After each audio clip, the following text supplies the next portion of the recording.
అనకాపల్లి జిల్లాలో జరిగినటువంటి ఒక శంకుస్థాపన కార్యక్రమానికి ఏదైతే వచ్చిన స్టీల్ ప్లాంట్ అది నా హయాంలో వచ్చింది, నేనే తీసుకొచ్చాను.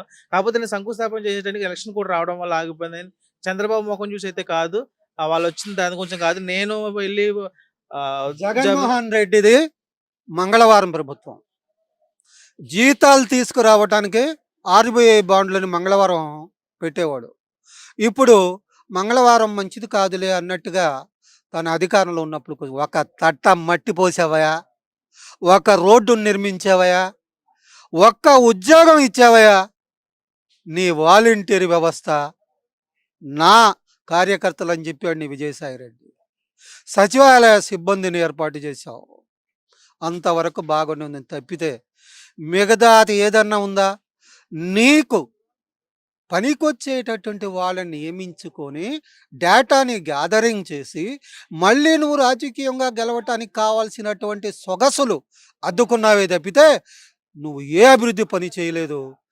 కియా బాబు గారు తెచ్చినటువంటి కియా మీదకి అదే ఆ ఆ గంట ఎంపీ ఎవరున్నారు, మాధవ ఏదో ఉన్నారు కదా, ఆయన గారు అదే నేక్కడ ఇది చేశారు కదండి, ఆయన గారు వెళ్ళి బెదిరించినటువంటి ఫోటోలు చూసి పారిపోయారా? 1033 కంపెనీలు ఈ దేశం నుంచి ఈ రాష్ట్రం నుంచి పోయినాయి.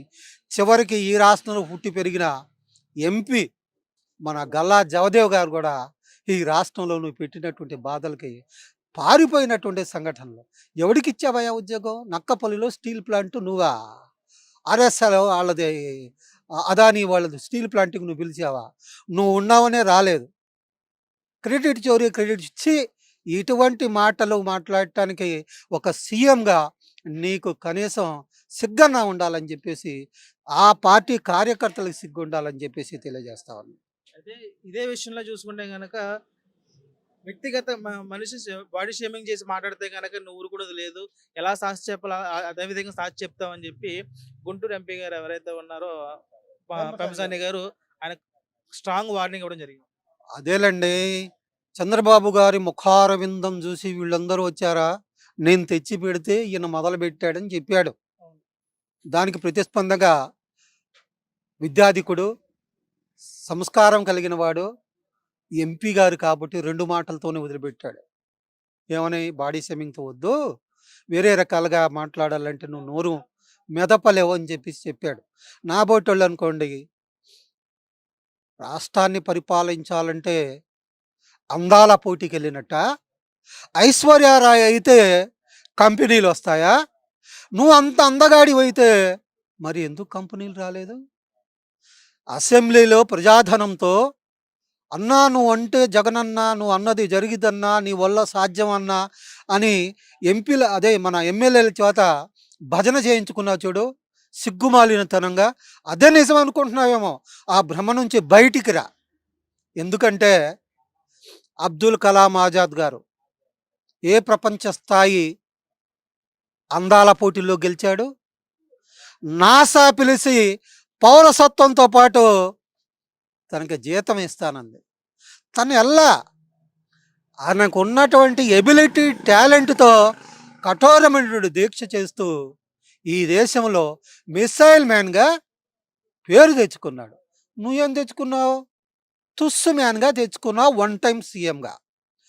చంద్రబాబు నాయుడు గారి అందం గురించి కాదు, ఆయనకున్నటువంటి ఎబిలిటీ చంద్రబాబు నాయుడు గారి కంటే అందమైన వాళ్ళు ఉండి ఉండొచ్చు, కానీ భారతదేశంలో ప్రత్యేకించి తెలుగు రాష్ట్రాల్లో మిగిలిన ఏకైక తెలుగు మేధావి ఇద్దరు నాకు తెలిసిన వాళ్ళైతే, ఒకళ్ళు చంద్రబాబు నాయుడు గారు, 2 వెంకయ్య నాయుడు గారు. పార్టీలు ఏవైనా సరే, కానీ నువ్వేంటో సందర్భం లేకుండా అనుచితమైనటువంటి వ్యాఖ్యలు చేస్తూ నీ స్థాయిని దిగమార్చుకుంటా ఉన్నావు. అదే అందాల పోటీలకు వస్తే నీ కుటుంబంలో ఎంతమంది అందగాళ్ళు ఉండారో ఒక్కసారి ఆలోచించుకో. ఇంతకంటే ఎక్కువ మాట్లాడటం అనేది కూడా నాకు సభ్యత కాదు. కాబట్టి 1 టైం సీఎంగా మిగిలిపోయినటువంటి అతనికి 1 టైం సీఎంగా దీనికంటే ఎక్కువ మాటలు రావు.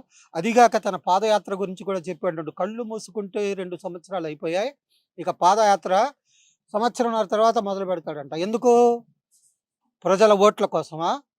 ఉనికి కాపాడుకోవటం కోసమా? ప్రజలకు దగ్గరగా ఉండి నీ పాదయాత్ర ఓట్లుగా మలుచుకోవటం కోసమా? ప్రజలు నీకు ఓడగొడితేనో ప్రతిపక్షంలో కూర్చోబెడితేనో ప్రజాసేవ నువ్వు చెయ్యవా? జీతాలు మాత్రమే తీసుకుంటావా? నీతో పాటు నీ ఎమ్మెల్యేలు వీళ్ళందరూ కూడా. కాబట్టి నువ్వు ఒక ఫేక్, అవసరానికి మాత్రమే పనికొచ్చేటటువంటి మనిషివి. కుటుంబ సభ్యులను కూడా అవసరానికి మాత్రమే వాడుకుంటా. అదేవిధంగా ఈ రాష్ట్రాన్ని, ఈ రాష్ట్రంలో ఉన్న ప్రజల్ని కూడా అవసరానికి వాడుకోవటానికి 15 నెలల తర్వాత ఎలక్షన్ పాదయాత్ర చేస్తూ ఏంటో వరగబెట్టబోతా ఉన్నావు. అది ప్రజలందరూ గమనిస్తా ఉన్నారని తెలియజేస్తా. సో ఓవరాల్ చూసుకుంటే గనక కూటమి ప్రభుత్వం వచ్చిన తర్వాత పరిపాలన ఏ విధంగా ముందుకు సాగుతా ఉంది? అటు పవన్ కళ్యాణ్ కానివ్వండి, ఇటు బీజేపీ కానివ్వండి, ఇటు తెలుగుదేశం చంద్రబాబు నాయుడు ముగ్గురు కలిసి రాష్ట్రాన్ని ఏ విధంగా ముందుకు తీసుకెళ్తా ఉన్నారు? కూటమిగా ఏర్పడటం ఆంధ్ర రాష్ట్రానికి అత్యవసరమైనటువంటి పరిస్థితులు. చంద్రబాబు నాయుడు సీఎంగా ఉండాల్సినటువంటి ఖచ్చితమైన టైం ఇది. ఎందుకంటే రాజధాని లేదు, రాష్ట్రం సంక్లిష్టంగా ఉంది, లో బడ్జెట్లో ఉంది. కాబట్టి కేంద్రం యొక్క ఆశీస్సులు, పవన్ కళ్యాణ్ గారి యొక్క సహాయం, చంద్రబాబు నాయుడు గారి యొక్క అపారమైనటువంటి అనుభవం, ఇవన్నీ కూడా కూటమి ప్రభుత్వాన్ని చాలా చక్కగా ముందుకు తీసుకెళ్తా ఉన్నాయి. సంక్షేమం, అభివృద్ధి చాలా చక్కగా ముందుకు జరుగుతున్నటువంటి తీరును కూడా మీరు గమనించండి. వాస్తవంగా ఈ ఫేక్ మీడియాని చూడొద్దని చెప్పేసి తెలియజేస్తాను. అసెంబ్లీ పెట్టడం పెట్టారు కానీ శాసన మండలి పెట్టకుండా రాజకీయ పబ్బం గడుపుకోవడానికి చంద్రబాబు చేస్తా ఉన్నాడు. ఓన్లీ ఈ అసెంబ్లీ పెట్టింది కూడా వైఎస్ఆర్సీపీ నాయకుల మీద, వైఎస్ఆర్సీపీ పార్టీ మీద నింద వేయడానికి అని చెప్పి శాసన మండలి పెడితే కనుక చంద్రబాబు పబ్బు మొత్తం బయటపడతా ఉంటుంది, తన తప్పులను బయటపడతా అన్ని కప్పుపుచ్చుకోవడానికే శాసన మండలి పెట్టలేదని చెప్పి అంటా ఉన్నారు. ఏమండి, ఇది మొదటి బిల్లు కాదుగా, సవరణ బిల్లు ఇది.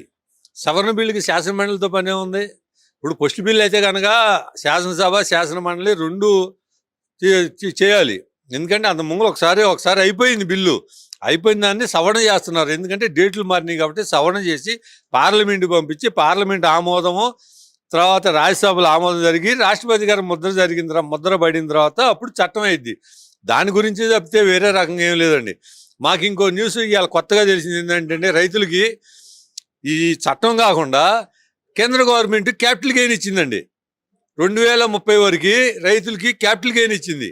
ఇది కూడా మాకు రైతులకి ట్యాక్స్ కట్టే పని లేకుండా ఇది కూడా రైతులకు ఉపయోగకరంగా ఉంటుందని చెప్పి దానికి ఆర్థిక మంత్రి నిర్మలా సీతారామన్ గారికి, ప్రధానమంత్రి గారికి, అమిత్ షా గారికి మాకు అమరావతి రైతుల తరఫున ధన్యవాదాలండి. అంటే గతంలో కూటమి ప్రభుత్వం అధికారులు రాకముందు పవన్ కళ్యాణ్ గారు చంద్రబాబు నాయుడు కలిసి ఉన్నప్పుడు మా పవన్ కళ్యాణ్ గారు అయితే ఒక రిక్వెస్ట్ చేయడం జరిగింది చంద్రబాబు నాయుడు గారిని, మీరు కానీ నెక్స్ట్ టైం కనుక ఎవరైనా వచ్చినా కానీ అమరావతిని రాజధాని కదపకుండా శాశ్వత బిల్లు కావాలి అని ఆయన కోరడం జరిగింది. అదే విధంగా ఇప్పుడు బిల్లు పాస్ అవుతా ఉంది. సో పవన్ కళ్యాణ్ గారు ఎప్పుడైనా కానీ మాట మీద నిలబడే మనిషి అండి. ఎందుకంటే అటో మాట ఇటో మాట మాట్లాడరు.